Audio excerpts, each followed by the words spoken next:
the 45th president of the United States, Donald John Trump, who has been president now for 2 hours and 10 minutes.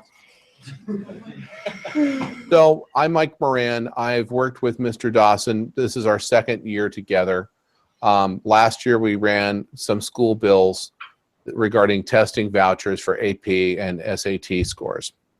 I'm going to take a few minutes to talk about myself and how I got into this, and also how lobbyists work, and then also explain how I see my relationship with you as my client. All right, what does a lobbyist do? A lobbyist is a professional agitator, a professional advocate. You guys could do what I do if you had the time and the resources to come down to Olympia and talk to members and work a bill and testify before you. All citizens can do this. It's just a lot of times it's too expensive for an individual or even a small business. So you have associations and others. In essence, this class is a collective of one employer. It's, in essence, you guys are, a union or a trade association. We'll just call you Dawson Local Number 2 for Lake Washington High School. But that's what I'm talking about. Now, how do people like me get into this line of work? Well, there's basically three pathways.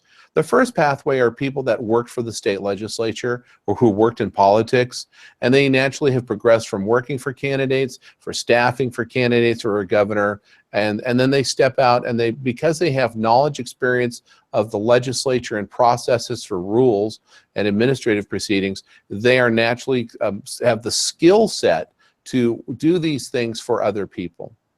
The second large group are people who are practitioners of a specific industry or trade group or employer set who have selected themselves or have been recruited by their employers to become the government affairs professionals. A really good example of that is the State Council of Firefighters. All the lobbyists for the firefighters are or were firefighters. The same for WACOPS, the Washington Association of Police and County Sheriffs. All of those guys and gals were either police officers or have retired from the force. State Patrol's Troopers Association, for the most part, retired state troopers. The Washington Education Association, they have permanent staff who do government relations. They also bring in contract staff and who, for the most part, have worked in the education field. The third group of those are people who got into this from an entirely different direction. And that's, for example, somebody who worked in businesses, who now works for the Retail Association, who then kind of got promoted into admin and have to do lobbying. Lobbying for their jobs. I would include all employees of organizations in this third group. That includes all the people that are employees of organizations or government lobbyists, which are called legislative liaisons, and other elected officials who lobby as part of their job. The skill sets and the knowledge base to do this job pretty much are the same, right? It's an understanding of the state legislature. In theory, a good reading of Washington's rather complicated and convoluted state constitution. An understanding of how the federal government works. And also understanding the soft skills of being able to talk to a variety of people with different backgrounds and different political philosophies, and getting them to understand why you are coming to them today with a specific proposal. An old lobbyist friend of mine who's passed away now used to say, lobbying is like selling shoes door to door. Tax cuts, more revenue, fixing McCleary, and there is kind of a salesmanship element to lobbying. You are engaging and trying to persuade people to do something. Now, I don't know if you guys have selected a bill yet or not, but often the second part of my presentation is you guys are in charge, okay? I work for you. So when you select a bill or a topic area that we work on, it's my job to bring all the information that you need to make informed decisions. And if you're coming down here to testify on a bill, it's my job to make sure that that pathway is smooth. If you decide to run a bill, it's my job to get it drafted by the code reviser, who's the official drafter of regulations and legislation here in Olympia, to find sponsors for your bill, to get it introduced, and to get it scheduled for hearing. Those are all the things that I do for you. So that's kind of the basic presentation of what goes on here. Mr. Dawson will run the class and each Friday, and we'll have kind of I will speak and report on something. You guys will ask me questions. Dawson will drive the class into the directions it needs to go, and then we'll wrap up with the next steps on whatever we're working on. Does that make sense? Mm-hmm. Great. Mr. Dawson, should they have questions first? Well, we have a lot of new information on the composting bill because both classes are kind of working on that same one. So you're also working on composting. Good. Okay. Yeah. And so Maddie here was a part of a phone conversation with Representative McBride. And so she can give you some feedback on what Representative McBride told her. Yeah. Have you heard our bill yet? Have you? No, I am. Bill text is being emailed to me as we speak. Okay. Would you like me to explain? Yes, please. Okay. So it says all public schools in the state must offer their students the opportunity to compost their food waste. All public schools in the state must offer their students the opportunity to recycle. And then the state must provide free pickup of compost and provide supplies such as bins and compost bags for all schools. And then with our conversation with Representative McBride, she said that it would be better to say recycle their food waste because like the action of actually composting is like when you're out there and you're like mixing soil with food waste and like helping it to decompose. And we don't want schools to have to do that. We want that to be like the food waste to be picked up by the waste management company and then taken to like a composting site. Okay. So we'll probably change that. Or would you think it's best if we actually keep the composting in there? Don't know. As we said in the first class, there's a lot of technical environmental law that you play with composting. Mm-hmm. I mean, here's an example. If you had and bear, I don't know what they call home ec nowadays. Home economics. What do they call it? We like culinary arts. Culinary arts, yeah. I mean, but think about it, or the biology class. If you had a specific class doing a pilot project on composting and they were mixing the soils and everything, that would be great. Yeah. But the big problem might be with the support staff of the school. You would be adding a huge duty for them to engage in composting at the school, and so getting the state involved and getting you guys to recycle and prepare food for recycling composting, having it taken away by a professional cartage or organization, garbage company, or or King County Metro, or whoever does it in your neck of the woods. Yeah. That might be a far more easier way to start solving this problem. Okay. What else does she have? Let's see. Yeah. Jen McBride also said that it might be better to go through like contacting the waste management companies to see if they would provide the bins and like compostable bags. She also said it would be good to look into like how each school pays for their like trash pickup. I know at our school, we pay for waste management, and since like we started a student-run composting and recycling program in our lunchroom, when the Environmental Club contacted the city of Kirkland, they provided us free compost pickup because it was like for schools, and that's something that like the city of Kirkland has decided to offer because they believe it's important. Yeah, but we definitely need to see like how much it would cost for like schools and for the state to pick up compost and just how available it is. Yeah, the cost and the potential administration barriers are things that will have to be looked at. And it sounds like you've done a bit of homework on this, at least with the city of Kirkland. Yeah. It's also possible, and this is a conversation I would have to have with Representative McBride also, which is what about a pilot project which would encourage schools and school districts to start this process so that it doesn't come across as a mandate that you have to do it.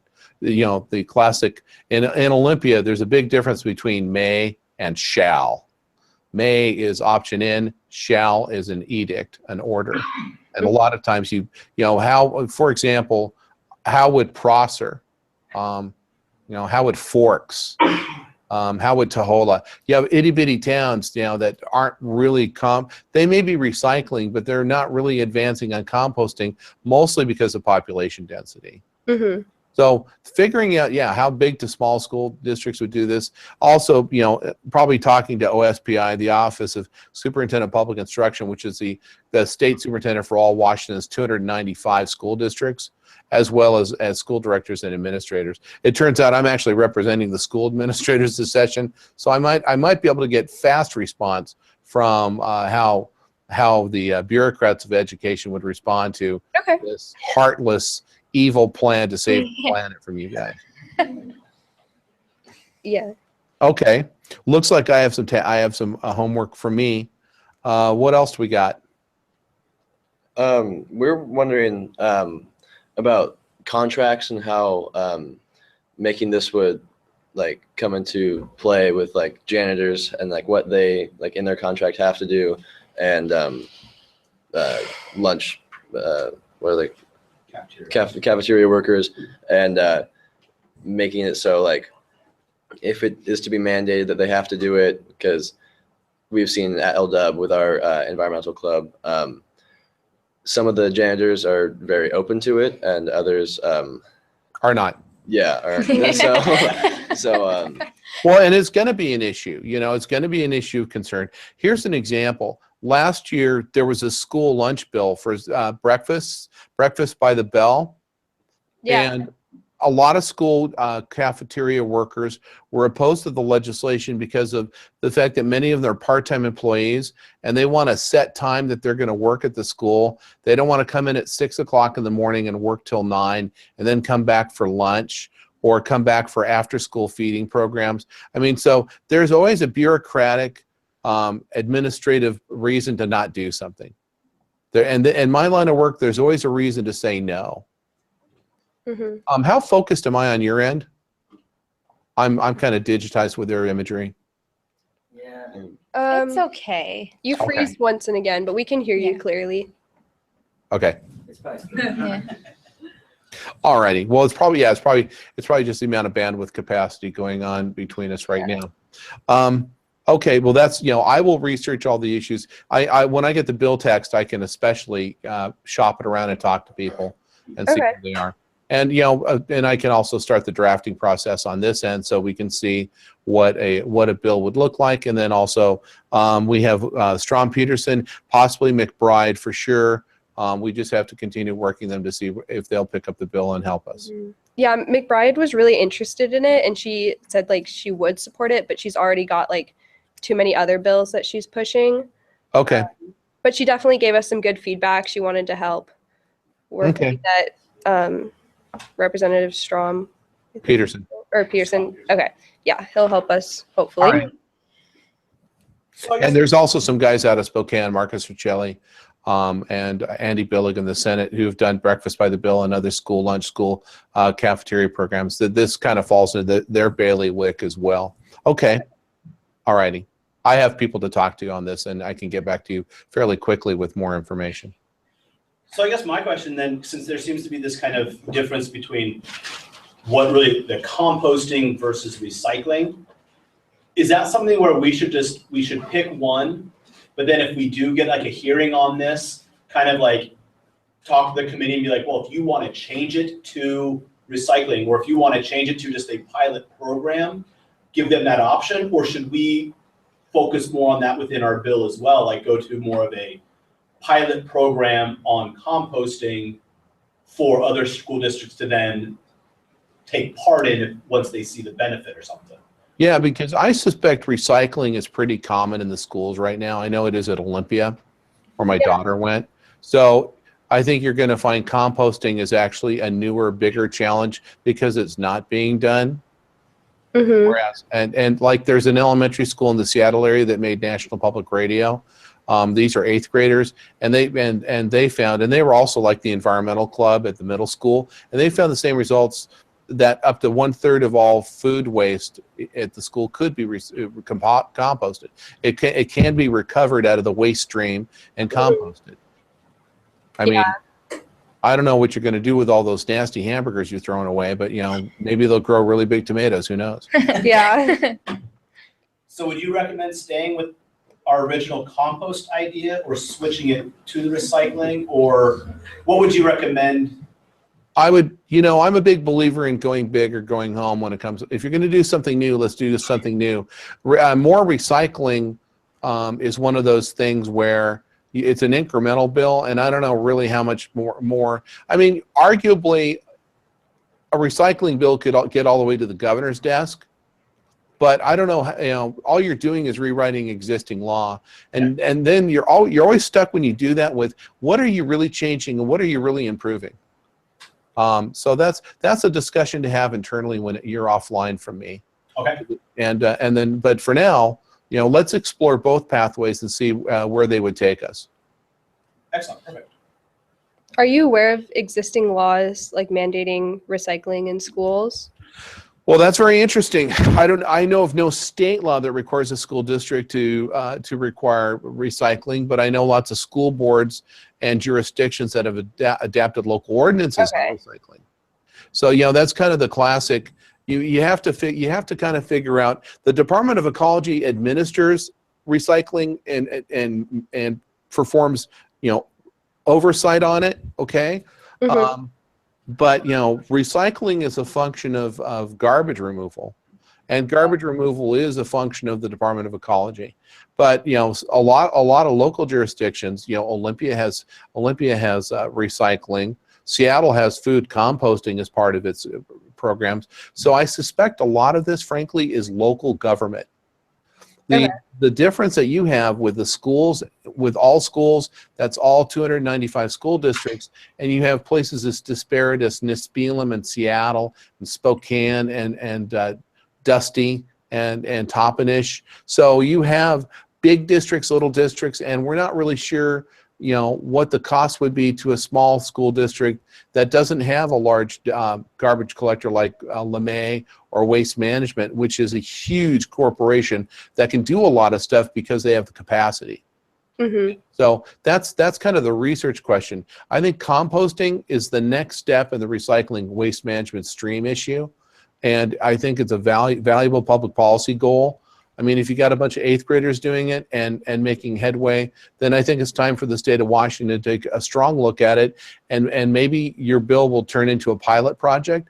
Maybe it will be a mandate. More than likely, it's going to be a bill that encourages school districts to start doing this. So that's an example of the different wrinkles on this and the different way a pathway towards a bill could emerge. And that's going to require some research and conversations down here with some people. Okay. But we should still draft it like it would be a mandate. Draft it the way you want it drafted, and then no need for. I tell my clients this: there's no need for you to start negotiating away from where you want. The important thing is to negotiate where you want to end. So when you guys talk amongst yourselves as my client, I want you to figure out what your bottom line is, right? What's the bottom line? What is the minimum that you want to live with? And then right up from there. So bottom line, pilot project or whatever it is, preferred state mandate. Start top. We have lots of time to work down.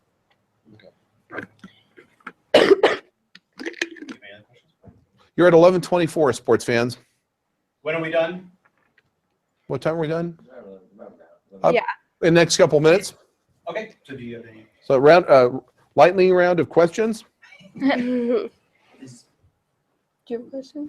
Wait, Jacob? so are we saying that like the schools have to do the composting themselves? So the question was, are we saying the schools have to do the composting themselves?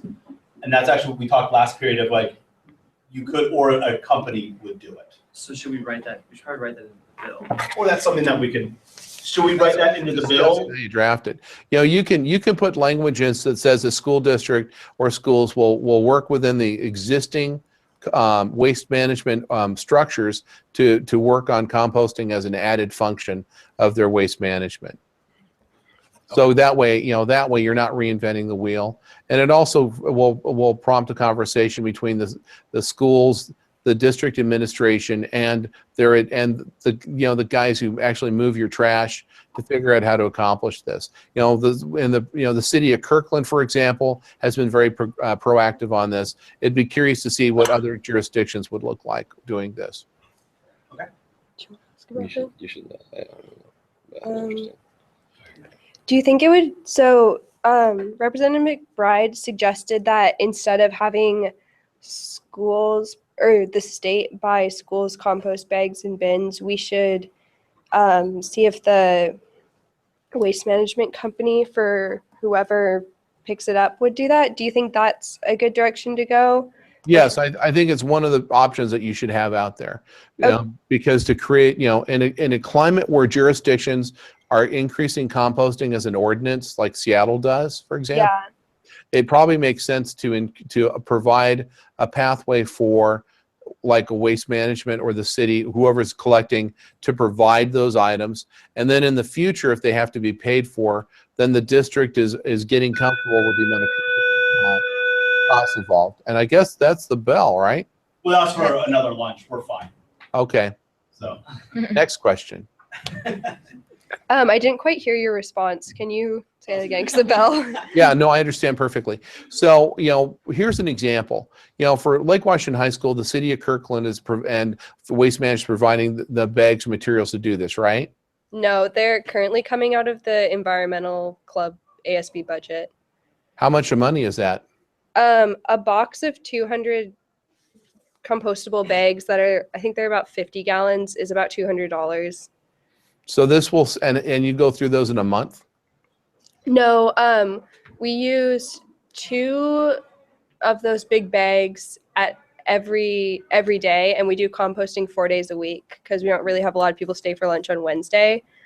So I could do the math, but last year we received a grant that gave us that box of 200 bags, and it lasted us for like maybe 6 months.